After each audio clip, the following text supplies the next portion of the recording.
Well, good morning, everyone. I'm Dr. James Broomall, Associate Professor of History at Shepherd University, as well as the Director of the George Tyler Moore Center for the Study of the Civil War. And today's event, the live stream, is the impetus, the idea rather, from our assistant at the center, Pat Todd. And Pat and I and some of our close colleagues over the next 3 days are going to be live streaming from the battlefield.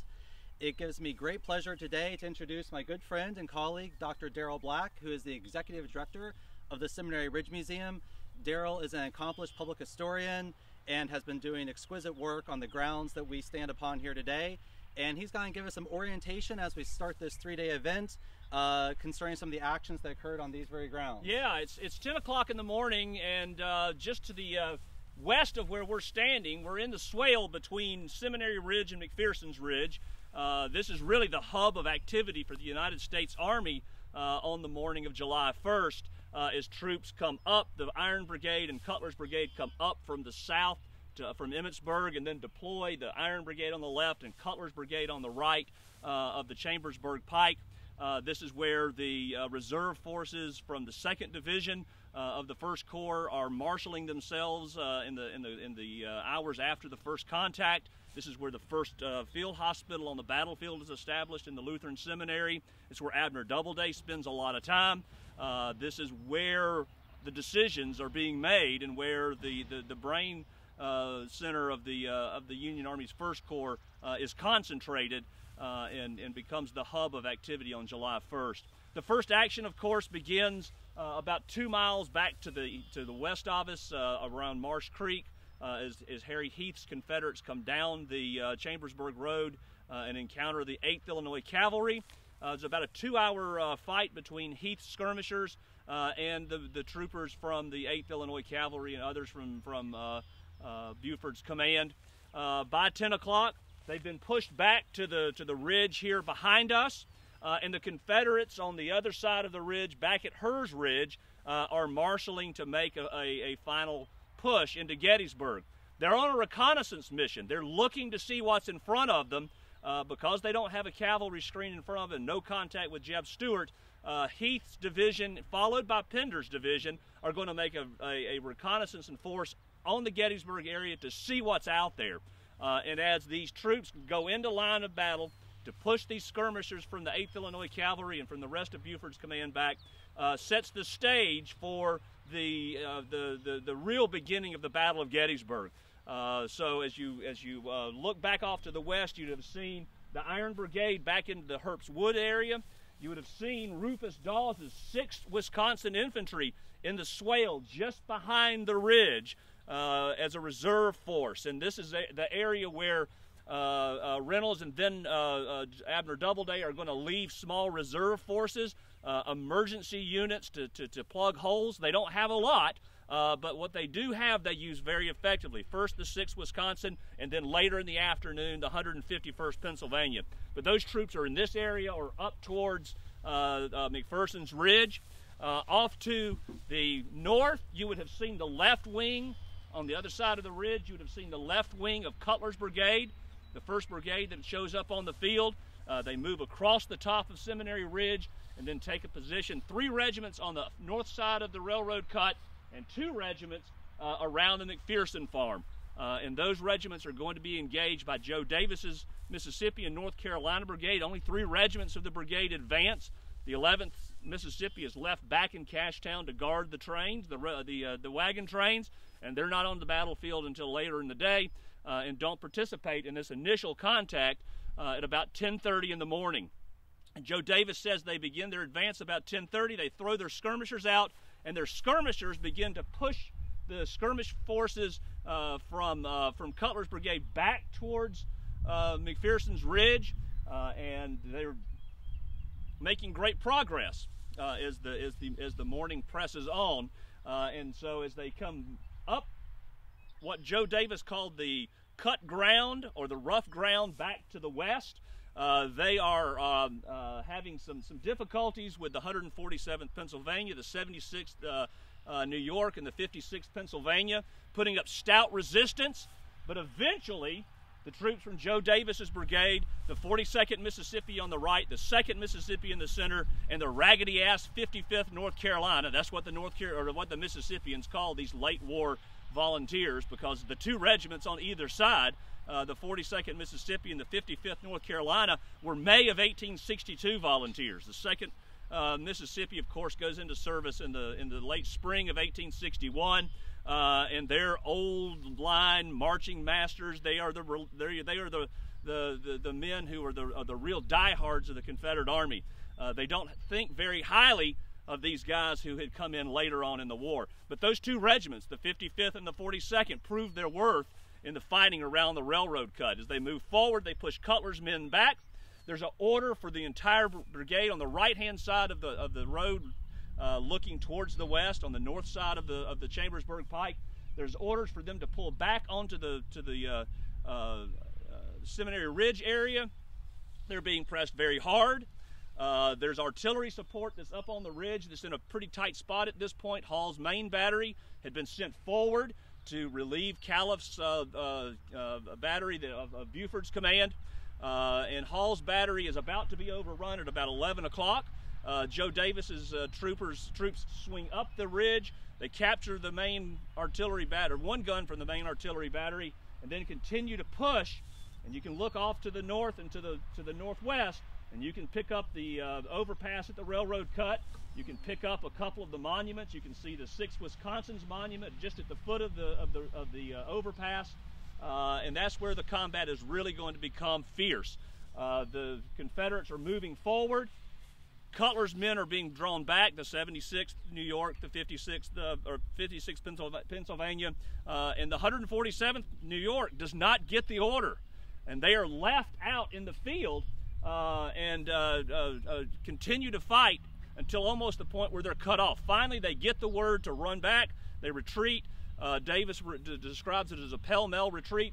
The Union troops are swinging back. It's at this point, we're going to want to swing back over this way, it's at this point that Rufus Dawes' regiment gets the orders to move to the right. And what they do is pretty textbook. It's very important. A lot of times folks think about Civil War tactics as being foolish or being silly, but these are men who are very well drilled, and there's a reason for that. Because these maneuvers have to be done automatically, and they have to be done fast. So Rufus Dawes' troops, when the order comes, are facing to the west. They're in line of battle, facing to the west, in reserve behind the rest of the Iron Brigade. And what happens is Rufus Dawes gets the instructions to move to the right because the Confederates are overlapping Cutler's brigade now. And so he goes from being in a line of battle, he right faces his troops, which means they are now in a marching column. They follow the contour behind the ridge. They follow the ridge down to a point somewhere on the south side of the fence line. They then file to the right. So they're still in their marching column, but they can move really fast this way.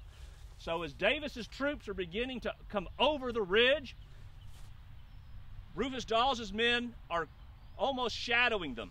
And they come down, they stop.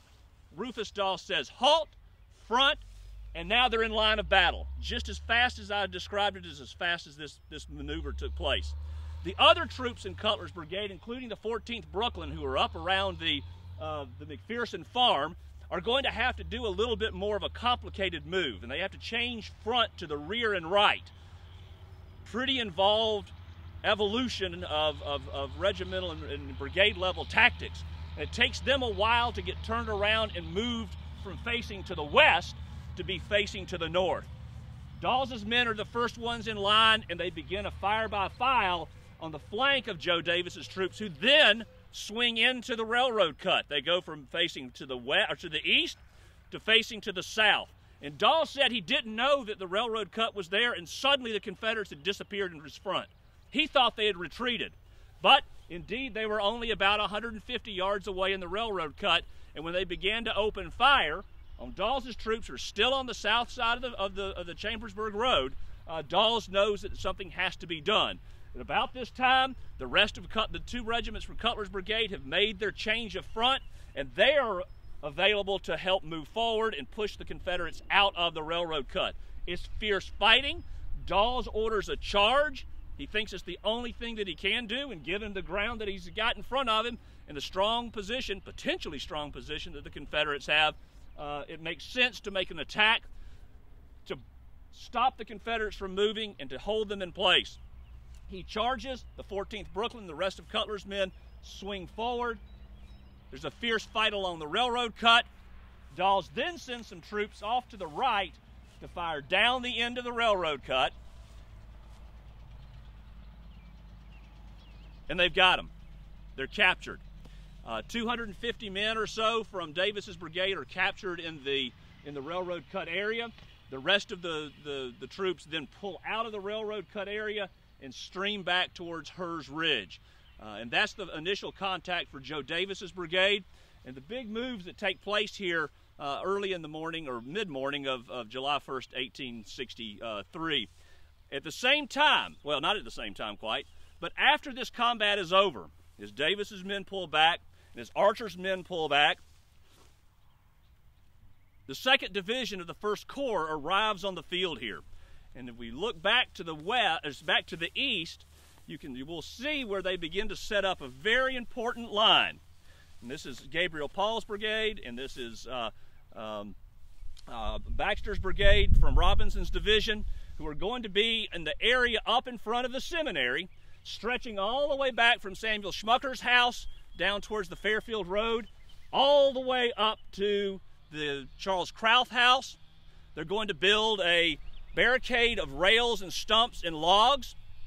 This is going to be a position from which the Union Army can retreat in case of an emergency. By this time, John Reynolds is dead.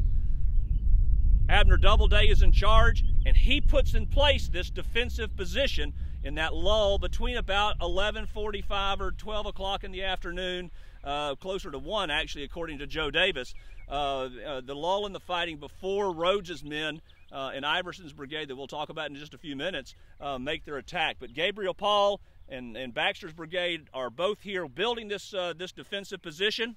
Baxter's men shortly will begin their march towards the north to help meet the threat from Robert Rhodes' division that's coming down on Oak Hill. And I think, Jim, that's where we'll be next, talking about Alfred Iverson. That's exactly right, Daryl. Thank you so much. I mean, one of the things I just want to recap here to highlight is the terrain that Daryl has spoken of so elegantly.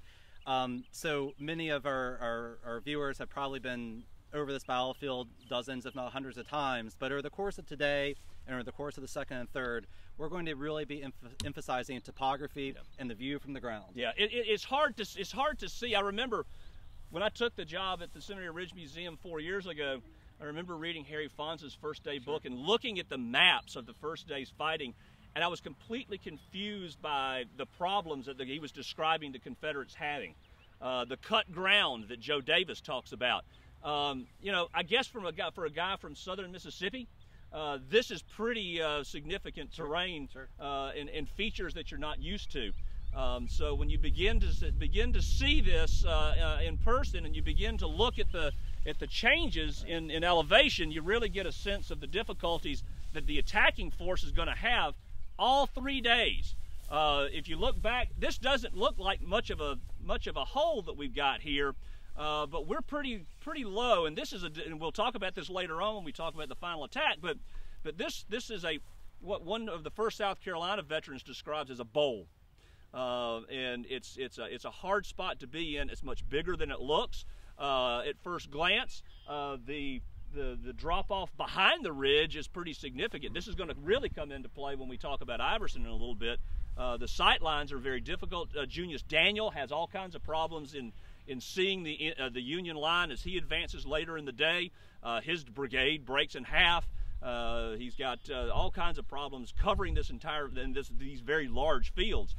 But here you're seeing we're at the bottom of the swale, as I said before, between Seminary Ridge and McPherson's Ridge, and it's quite significant in the change, and it gives the defender a tremendous advantage. Both John Buford and John Reynolds understood, especially Buford and his descriptions of what the fields looked like around here, really understood how strong this ground was for defense. And remember, the whole idea of the first day's fight is to delay the Confederates until the Union Army can come up from Taneytown, come up from Emmitsburg, and come over from Manchester and Hempstead. They have a long march, but a day is going to make a huge difference. So every minute, every hour that John Buford's cavalry corps cavalry division can delay the Confederates, and then the 1st and the 11th Corps can delay the Confederate infantry, the closer the rest of Meade's army gets to Gettysburg. Remember, the fighting starts at 7:30 in the morning, and the Confederates don't break the line on Seminary Ridge until almost 4:30. That is a full day of marching for the rest of the Army of the Potomac. And they're within striking distance of the battlefield, and the entire army is nearly concentrated by the time the fighting ends on July 1st. Remember that Robert E. Lee had famously said to Isaac Trimble that the only way that he really wanted to fight a battle is if he could pick off a part of the Union Army. And perhaps it looks to Lee like he's going to pick off part of the Union Army here on the first day at Gettysburg. You've got prisoners from the 11th Corps, you've got prisoners from the 1st Corps, and that's all he sees. And so perhaps that perfect situation had unfolded for him. But what he doesn't realize is that there's this hard-fought battle, the 1st and the 11th Corps fight on July 1st, is going to allow the Union Army to concentrate and be in place and almost be entirely in place by the time that Lee is ready to launch his attacks on July 2nd. A very important portion of the battle, the key in my mind of the battle, is what happens here on July 1st, because it allows Meade to get his army in place, and it also cost Lee tremendously. The casualties that are taken on the first day's fighting are unbelievable. 55th North Carolina loses almost a third of its men in that 2 hours of combat around the railroad cut. 2nd Mississippi loses at least 250 prisoners. Joe Davis's brigade is pretty much wrecked by the time this fighting ends on July 1st. The same for Archer's brigade. They are badly beaten up, and we'll see later on how badly Rhodes' men are beaten up as they try to take the Oak Hill area, or they fight in the Oak Hill area just to the north of the Chambersburg Pike. It was a Confederate victory, but it was a very, very costly Confederate victory, and it took time and manpower to achieve this, and the losses were tremendous, and the loss in time was tremendous. Absolutely, yeah. Absolutely. Well, thank you so much, Yeah. Daryl. We're going to be following up with you very shortly. And from here, we're going to start heading over to the north end of the field. So thank you for viewing, and we'll be back in a bit.